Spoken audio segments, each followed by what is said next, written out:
जी हमारे बहुत अच्छे साथी रहे हैं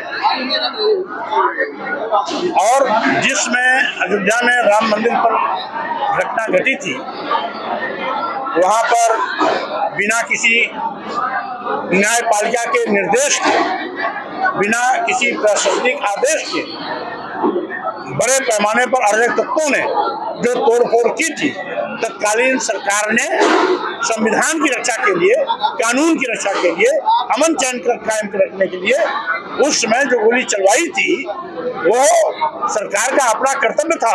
सरकार ने अपना कर्तव्य निभाया था। रही बात, एसपी सिंह बघेल भी उस समय समाजवादी पार्टी में थे। जिस समय की वो बात कर रहे हैं वो भी समाजवादी पार्टी में थे, जिस समय अयोध्या वाला प्रकरण चला था। इसलिए उनको नहीं बोलना चाहिए। अब सही मायने में आज मैंने क्या बोला, मीडिया इस पर क्यों नहीं बहस करती? 10 दिन पुराने बात को क्यों उछालती है? तो इसका मतलब है मीडिया सरकार का पक्ष बन करके काम कर रही है, जबकि मीडिया का क्वालिटी है स्वतंत्र, निर्भीक और निष्पक्ष पत्रकारिता करने की। लेकिन दुर्भाग्य है कि देश का मीडिया मोदी मीडिया हो गया, गोदी मीडिया हो गया। इसलिए आज लोकतांत्रिक तरीके से मीडिया अपनी बात नहीं रख पा रही है, क्योंकि जिन मीडिया के लोगों ने स्वतंत्र, निष्पक्ष, निर्भीक बात रखने की कोशिश की, उनके खिलाफ भी FIR हुई, वो भी जेल गए। वो भी तमाम ऐसे बड़े बड़े पत्रकार को बाहर का रास्ता दिखाया गया, लेकिन फिर भी वो अपने पर अड़े हुए हैं। आज भी लोकतंत्र की रक्षा के लिए हर खतरा मोल लेकर के वो बेबाक तरीके से निष्पक्ष बात कर रहे हैं। लेकिन बहुतेरे ऐसे मोदी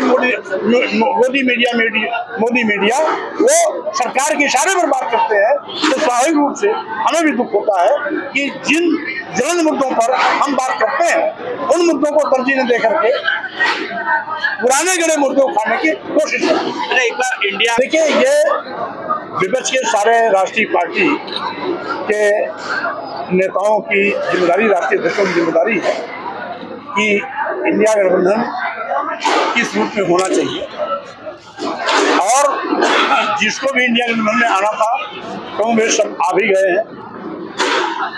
अभी बहुजन समाज पार्टी इंडिया गठबंधन सम्मिलित नहीं हुई है, इसलिए बहुजन समाज पार्टी क्या करेगी उसके फैसले के विषय में इसका सही उत्तर तो बहुजन समाज पार्टी की सुप्रीमो बहन मायावती जी ही करेंगी।